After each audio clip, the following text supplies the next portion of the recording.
lugar, eu quero agradecer a Deus por estar aqui com os meus irmãos, acompanhado da minha filha Shalom. E a igreja pode assentar-se, por favor.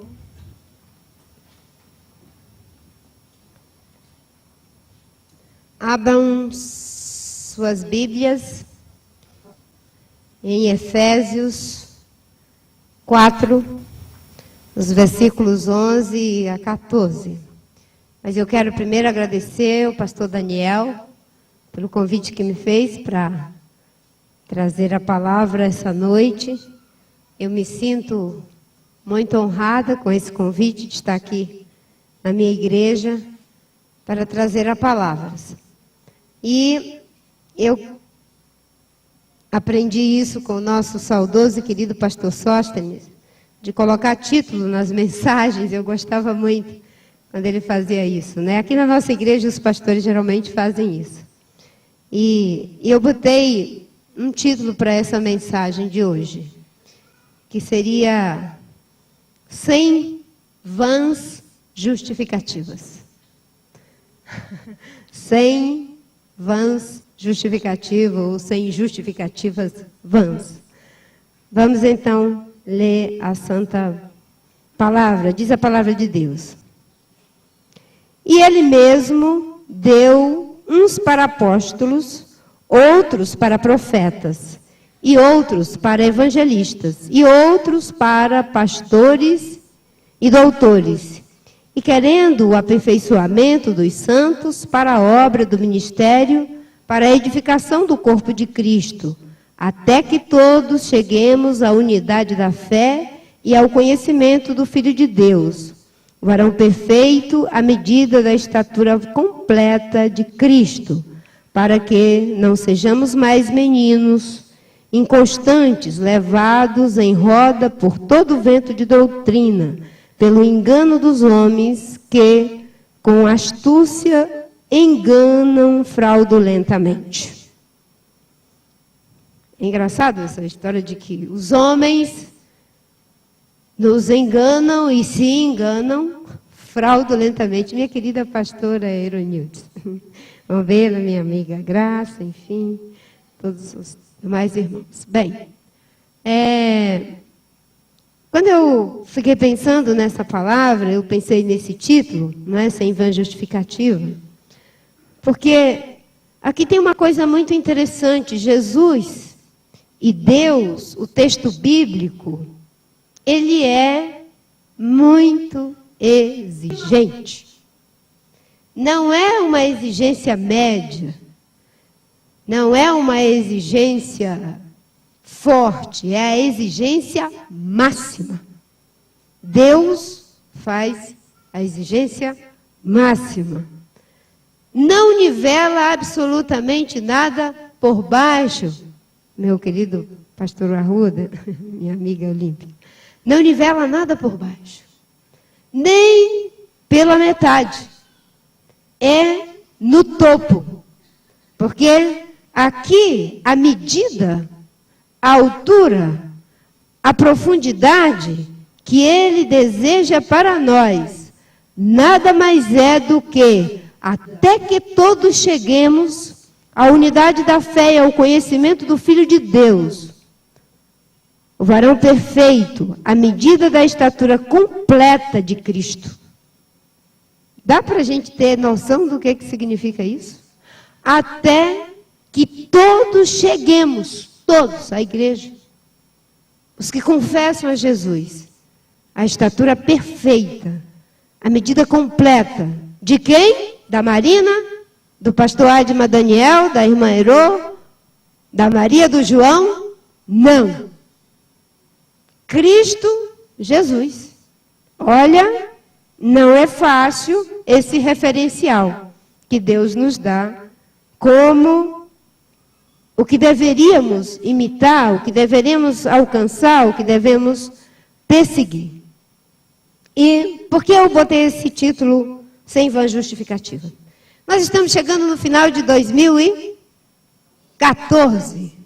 Estamos entrando em 2015. E eu sei que tem muita gente aqui já se preparando que no ano que vem vai fazer coisas maravilhosas. Eu também, se Deus quiser. Tem gente aqui que está programando ir para a academia, para hidroginástica, perder aqueles quilinhos, baixar o colesterol, um monte de coisa. Eu vou passar o ano novo, o Natal, vou comer essas coisas, porque afinal de contas, meus irmãos, ninguém é de ferro, é as festas, aquele doce da mamãe, aquele bolo, mas ano que vem eu vou começar tudo nos trinques, baixar colesterol, academia, caminhada de manhã, tem horário, tem tudo, está tudo planejado.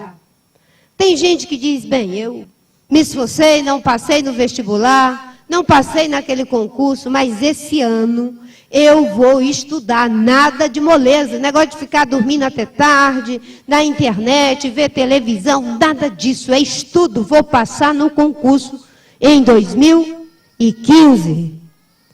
Tem gente que diz, bem, ano que vem eu já estou num propósito com o Senhor, e eu vou ser mais gentil, vou ser mais carinhoso, mais afetuoso, com os colegas de trabalho, com os vizinhos, eu estou começando pelos mais fáceis, né? Com os vizinhos, com o pessoal do jogo de futebol, com as minhas amigas, enfim, do tricô, da assistência social, tudo coisa fácil. Agora eu vou para o mais difícil, né? Com meus irmãos de sangue, em casa, vou ser mais gentil, mais amoroso, não é? Com a minha esposa, com o meu esposo, com o meu pai, com o meu filho. Esses são mais difíceis, né? Porque aonde tem muita compreensão, aonde muito se perdoa, também corre-se o risco de muito transgredir. Não é isso? A gente já sabe. Ficar de cara feia para o vizinho não vai entender tanto, mas de cara feia para o papai, para a mamãe, para o irmão, às vezes para o primo, para o melhor amigo, é fácil. Ele perdoa, é meu amigo, entendeu? Mas esse ano eu vou ficar um pouco melhor. Eu sei que a lista é interminável. Tem um pastor, acho que era o deão da Catedral de São Paulo, ele dizia, não faço nenhuma mensagem que não seja, em primeiro lugar, pregando para mim mesmo. Eu estou pregando, em primeiro lugar, me desculpe o egoísmo, mas é para mim mesmo, tá certo? Depois, para a igreja. Porque às vezes parece que quem está falando aqui também não tem esses problemas, mas tem. E o deão da Catedral de São Paulo, né, em Londres, ele dizia, toda mensagem que eu faço é, em primeiro lugar, pregando-a para mim mesmo. Então, eu aprendi com ele isso, né? Então, já estou aqui incluída no primeiro banco. A lista é muito grande. E por que às vezes nós falhamos? Nós falhamos nas nossas listas. E eu queria tentar trazer algo que nos ajudasse a falhar menos com esses compromissos que assumimos. Que tal, antes de fazer a lista de 2015, procurar a lista de 2014? E tem gente que é muito organizado, muito diligente, talvez consiga achar a lista ainda do ano 2000. Nada cumprido, mas está lá a lista. Esses muito organizados pode ir na lista antiga mesmo. Mas a gente que é mais, né? Então, a lista de 2014 já ajuda muito. Cada coisa que não foi cumprida, visita. Dá uma olhada. Tem coisa que às vezes nem precisa botar na outra lista. É só pegar aquela mesma e dizer, assina embaixo pela segunda vez. Revisitar a lista de 2014 já ajuda muito.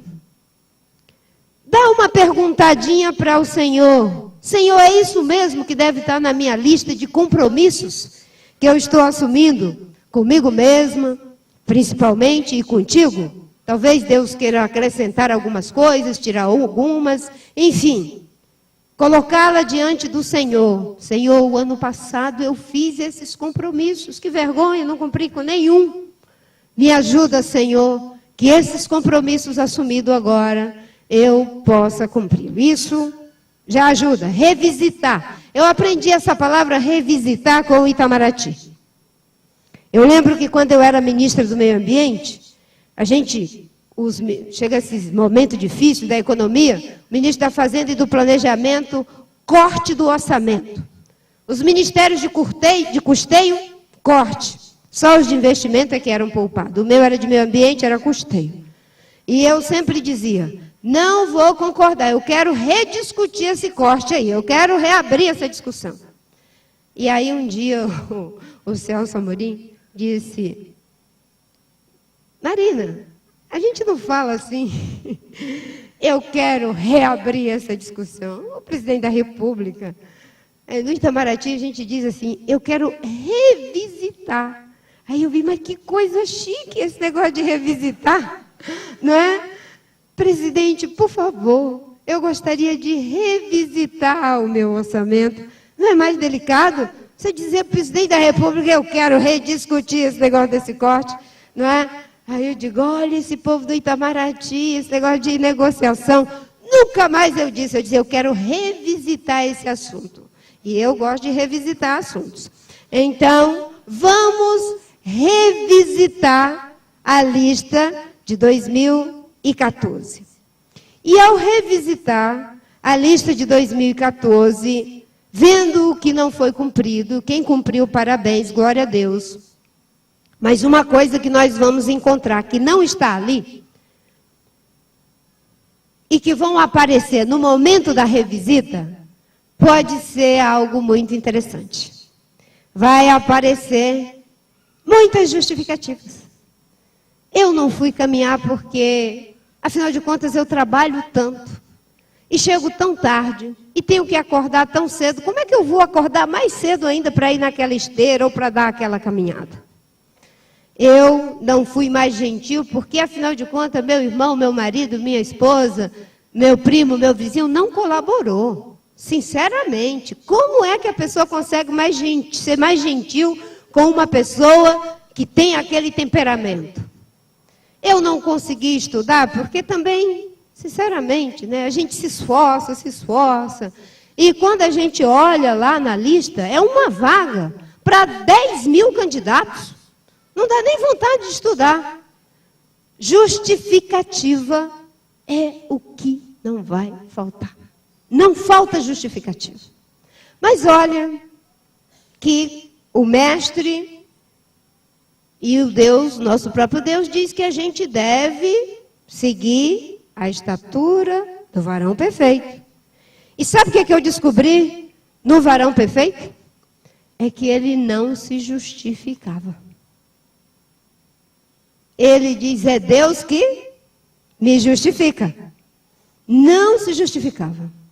E quando ele justificava alguma coisa, nunca era para abrandar o seu compromisso.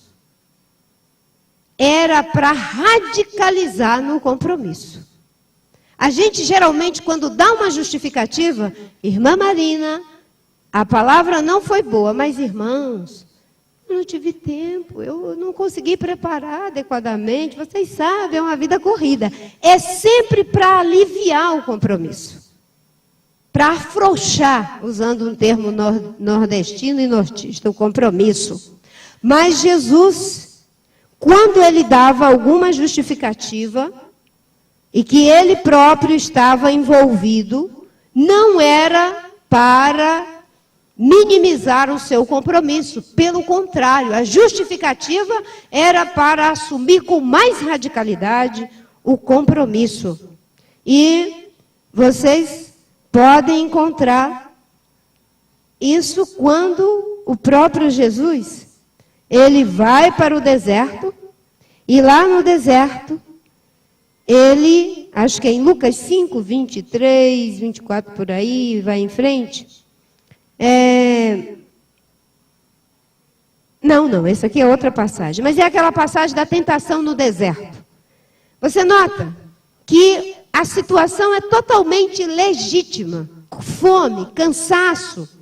E o inimigo ardilosamente vem e diz, transforma essas pedras em pães. Tu estás com fome. É justo, é legítimo Já cumpriu 40 dias, era o jejum. Agora é só usar o poder de Deus e se alimentar com essas pedras. Você está com fome.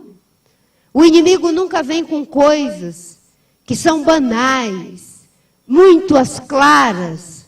Vem sempre travestido de uma justificativa muito nobre, para que a gente possa transgredir os nossos compromissos com Deus, com a gente mesmo, enfim.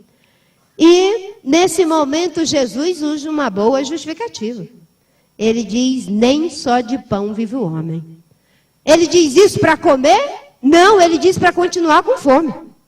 Veja que a justificativa que ele usa não é para aliviar, é para radicalizar. É assim que fez o varão perfeito. Certo? Estou certa, pastor? Quando, nas outras tentações, ele vai dizendo, agora pula do pináculo, afinal de tu é filho de Deus, mostra o teu poder. Mais uma vez, vem uma justificativa para não se exibir. E quando ele diz, tudo isso eu te darei, se de joelho tu me adorares, aí sim, aí é que a radicalidade é maior. Porque ele diz que somente a Deus deveríamos adorar. E qual foi o lugar da adoração máxima de Jesus a Deus? Foi lá no Monte da Transfiguração? Foi no Monte das Oliveiras? Foi quando, aos 12 anos de idade, ele foi pregar para os doutores da lei? Qual foi o momento que Jesus adorou radicalmente a Deus? Foi quando ele estendeu os braços na cruz do Calvário. E ele justifica, somente a Deus, ao teu Deus, é que tu deves adorar. Olha que a justificativa não é para aliviar. É pelo contrário, para radicalizar. Diz, tudo eu te dou. Nada dessas coisas, Jesus, tu vai passar por muitas dificuldades, humilhações, pancadas, sofrimento. Para que isso? Eu te dou tudo isso. Tu não quer, né, a humanidade, o mundo aí? Eu te dou, mas me adora. Só que tudo estaria perdido se ele fosse por esse atalho. Não é? É por isso que a palavra de Deus diz que nós, antigamente, né, no Velho Testamento, quando se fazia o altar, não se poderia fazer degraus. Tinha que ser uma rampa, para que os degraus não vissem a nossa nudez. Qual é a nossa nudez? É impossível chegar a Deus por atalhos, por degraus. A Deus a gente chega pela graça. É pela graça, não é?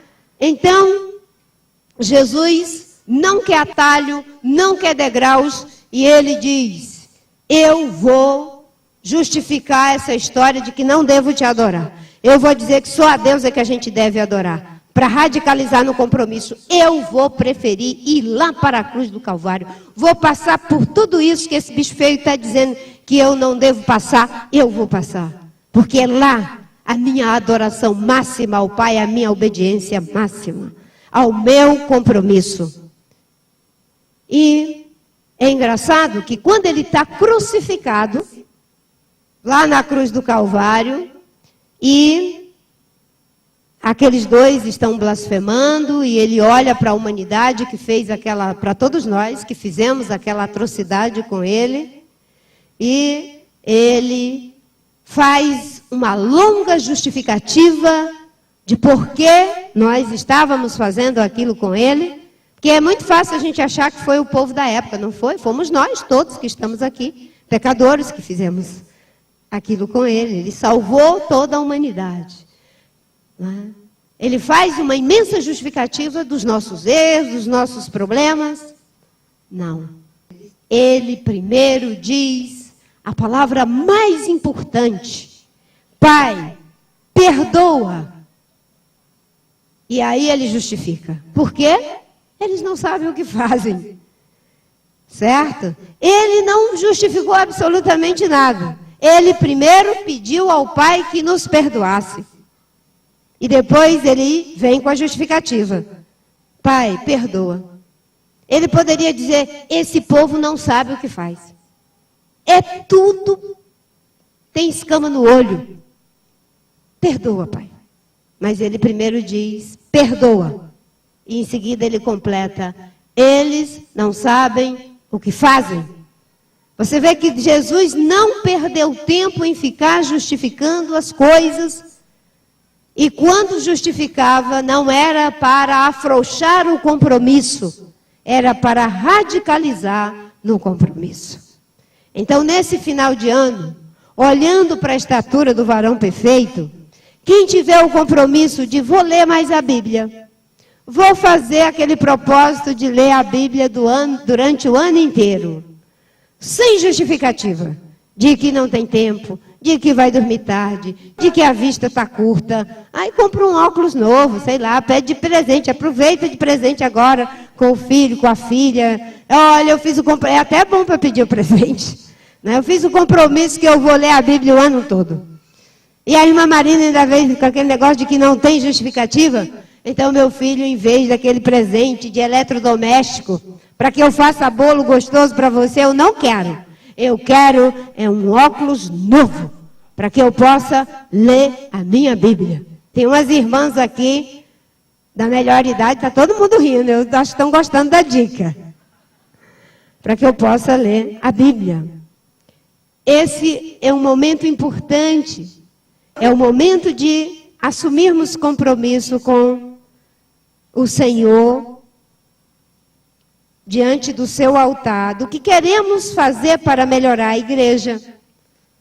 Como é que a gente melhora a igreja? É assumindo o compromisso com a igreja. No Velho Testamento, Moisés, quando ele vai fazer a forma de repartir o maná no deserto, ele diz assim, que cada família deveria colher tanto o quanto que fosse necessário para aquela família. De sorte que os que colhiam pouco, não lhes faltava. E os que colhiam muito, não sobrava. Porque era na medida certa para cada família. E tem um filósofo, um político famoso, da tradição política da esquerda mundial, chamado Karl Marx. Ele era judeu. E ele estabeleceu uma máxima que diz, de cada um segundo suas possibilidades, a cada um segundo suas necessidades. Quando eu li isso, eu digo, olha só, o judeu se inspirou, foi aqui. Essa máxima que é lida no mundo inteiro. Mas se você for ver, parece muito com a máxima bíblica, de que quando o povo ia colher o maná, as pequenas famílias tinham que colher na medida certa, de sorte que não sobrava. As famílias grandes colhiam na medida certa, de sorte que não lhes faltava. E quando eu vi a cada um, segundo suas necessidades, de cada um, segundo suas possibilidades. Sabe o que é isso? A igreja menor, que eu quero assumir o compromisso com ela, é assim também. De cada um segundo suas possibilidades. Quando a sogra de Pedro ficou doente, lembra? Jesus a curou. Em seguida, ela foi para a cozinha fazer aquilo que estava na possibilidade dela fazer. A comida, o bolinho, e servia com alegria. De cada um segundo suas possibilidades e a cada um segundo suas necessidades. Naquele momento, a necessidade de Jesus e dos seus era que tivesse o alimento. Era que tivesse o alimento. E a possibilidade daquela mulher que estava doente era fazer o alimento. E o que ela precisava para fazer isso? Saúde. Então, Senhor, me dá tudo o que é necessário para te servir com alegria, de acordo com as minhas possibilidades. Eu não sei o que cada um aqui pode fazer para que a nossa igreja seja cada vez melhor. Cada vez melhor. Mas Vamos guardar essa máxima de cada um segundo suas possibilidades e a cada um segundo as necessidades. Quais são as necessidades que eu posso suprir? Pode ser um compromisso da minha lista para o ano de 2015. Ainda indo para essa ideia de que Jesus, o varão perfeito, a quem devemos imitar, não é? Tem um determinado momento na passagem bíblica, né? Que Jesus cura uma pessoa que, enfim, tinha uma deficiência. E alguém pergunta, olha, ele era deficiente assim porque seus pais pecaram? Quem pecou? Porque naquele tempo ter um problema de saúde ou uma desgraça que acontecia era por estar em pecado. Não é? E Jesus diz, olha, talvez nem seu pai, nem sua mãe, ninguém, mas isso aqui é para que Deus seja glorificado. Mas o que aconteceu antes de Jesus dar essa justificativa?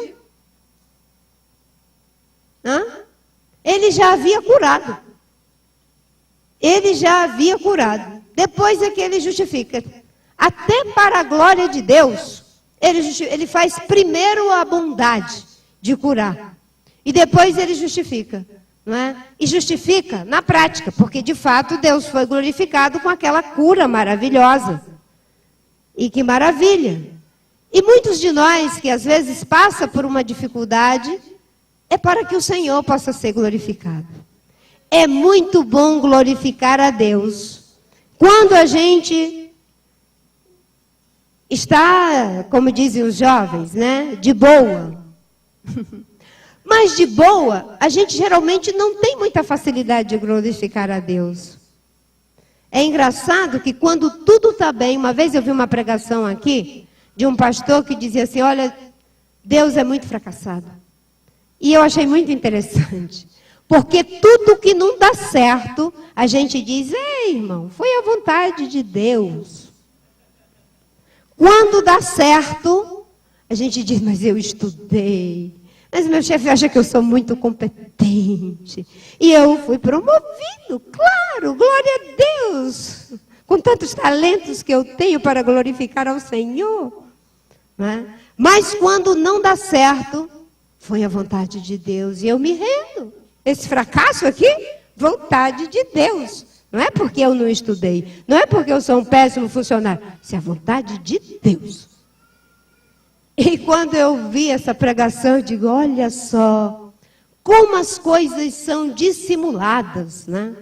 E às vezes, quando alguém está diante de uma situação difícil, e de repente assume o timão, faz o que é necessário fazer, mantém a igreja de pé. Quem é que está sendo glorificado? O Senhor. Mas glorificado na prova, glorificado na dor. É muito difícil glorificar ao Senhor com a nossa dor. Mas veja que ele, o varão perfeito a quem devemos imitar, glorificou ao Senhor com a máxima dor, lá na cruz do Calvário.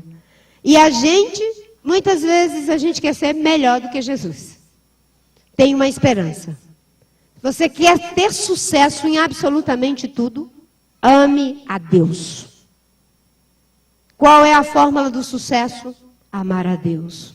E por quê? Porque a palavra de Deus diz, eis que eu zelo pela minha palavra para fazer cumprir. E a minha palavra não volta vazia, antes ela cumpre o propósito para o qual foi enviada. E a palavra de Deus diz, tudo concorre conjuntamente para o bem daqueles que amam a Deus. Quer que tudo concorra para o seu bem? Ame a Deus. Ame a Deus. Ame a Deus e tudo concorrerá para o bem daqueles que amam a Deus. Porque ele diz que ele usa as coisas que não são para aniquilar as que são.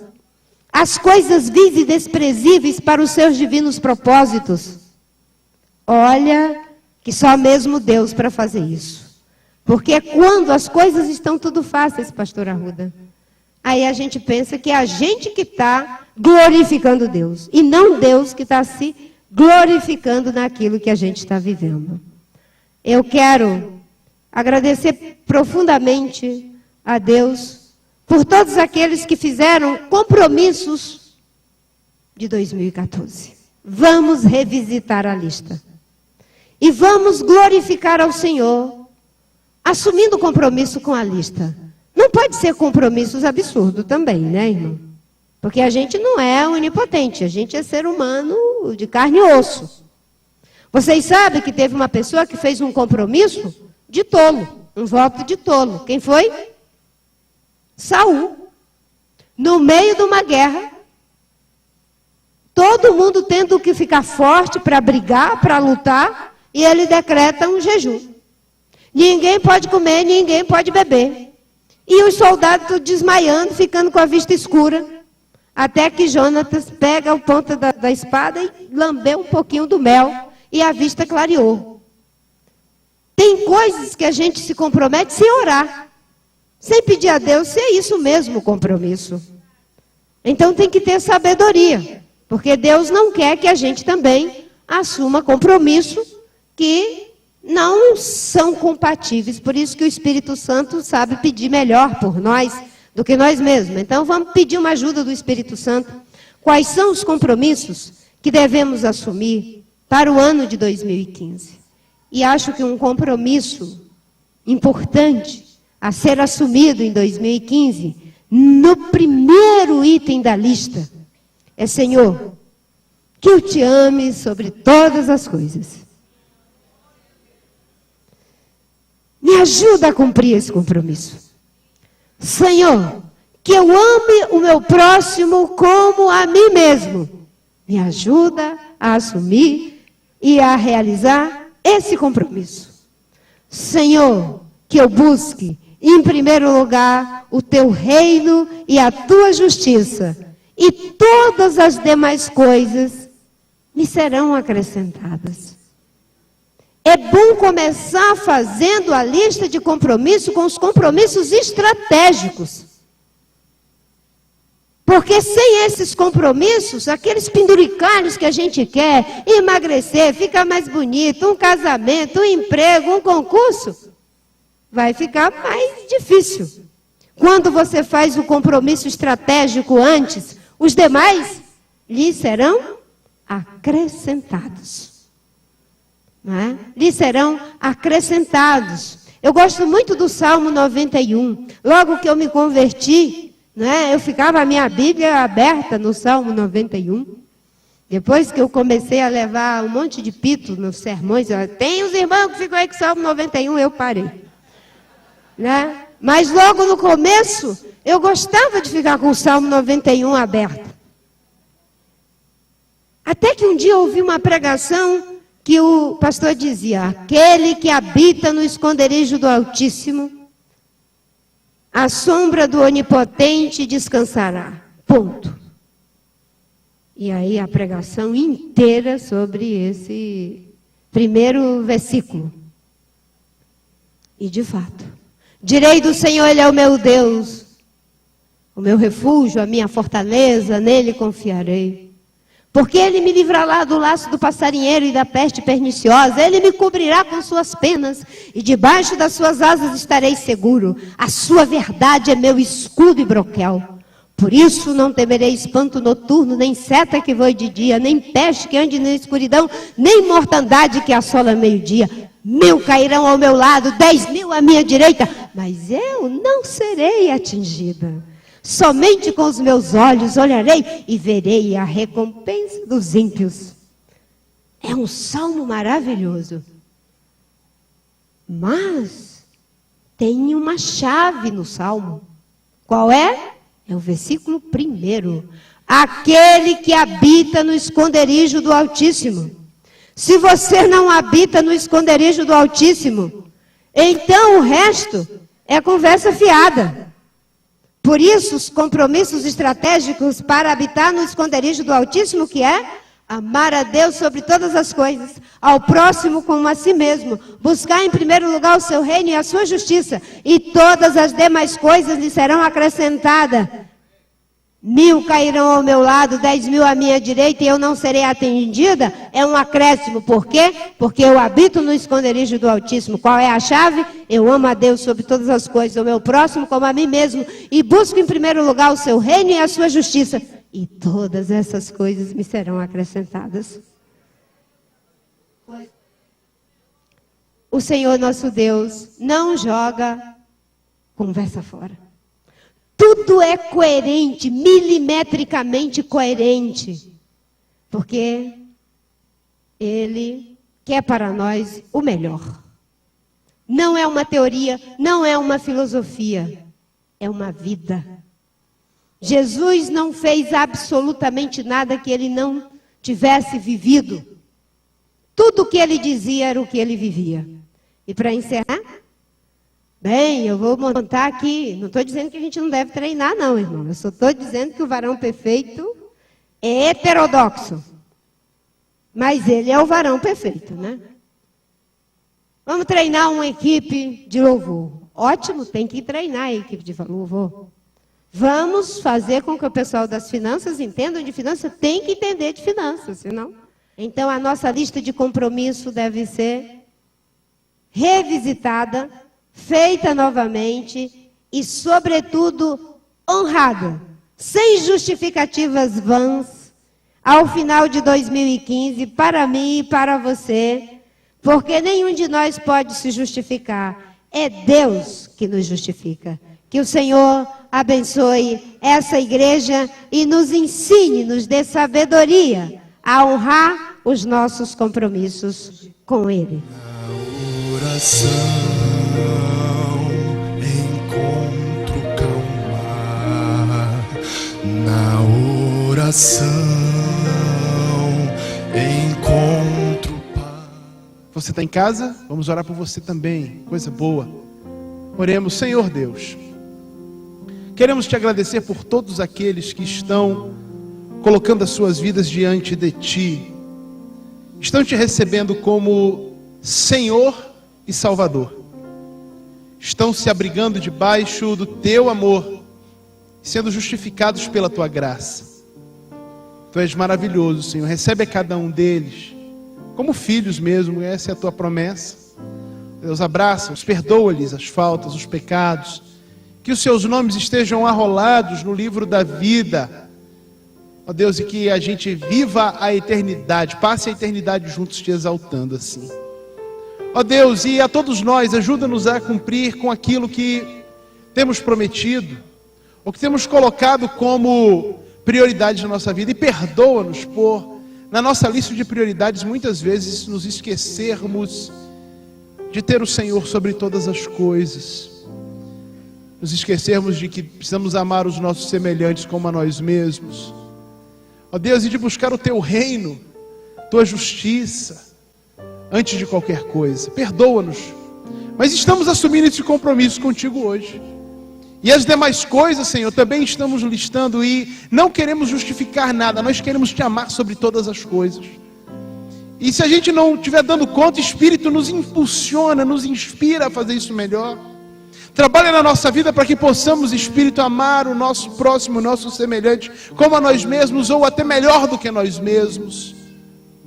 Que o teu reino, Senhor, a expansão do teu reino, a visão do teu reino, o desejo de ver o teu reino instaurado nesta terra, seja realmente a nossa prioridade. As demais coisas, Senhor, queremos fazer tudo para o louvor da tua glória. Quer comamos, quer bebamos, façamos outra coisa, deixemos de comer ou deixemos de beber, ou deixemos de fazer, tudo isso há de ser para a tua glória. Obrigado por esta palavra, obrigado pela tua serva que foi usada por ti para trazê-la. Continua honrando-a, abençoando-a, fortalecendo-a em ti, usando como farol para esta nação, para a tua igreja, para o mundo, como o Senhor tem feito. Seja exaltado e bendito o teu nome para sempre, ó Senhor. Te adoramos, te bendizemos. Amém, amém, amém. E glória a Deus. Por onde nós formos, o Senhor vai conosco e nos abençoa, amém? E é para a direita e é para a esquerda, é na frente e atrás. Glória a Deus.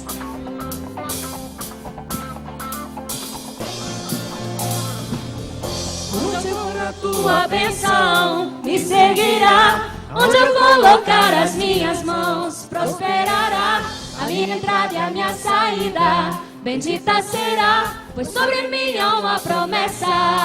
Qual é a promessa? Prosperarei, transbordarei os meus celeiros, fartamente se encherão. A minha casa terá sempre tua provisão. Onde eu puser a planta dos meus pés, possuirei, pois sobre mim há uma promessa. Prosperarei,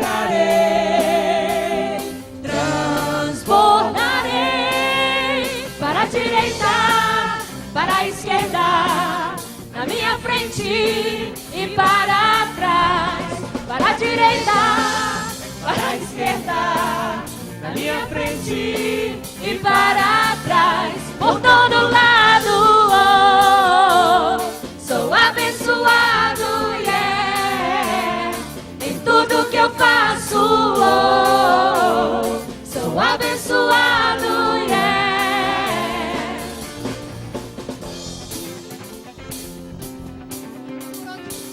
Por onde eu for, a tua bênção me seguirá, Senhor. Onde eu for, a tua bênção me seguirá. Onde eu colocar as minhas mãos, prosperará a minha entrada e a minha saída. Bendita será, pois sobre mim há uma promessa.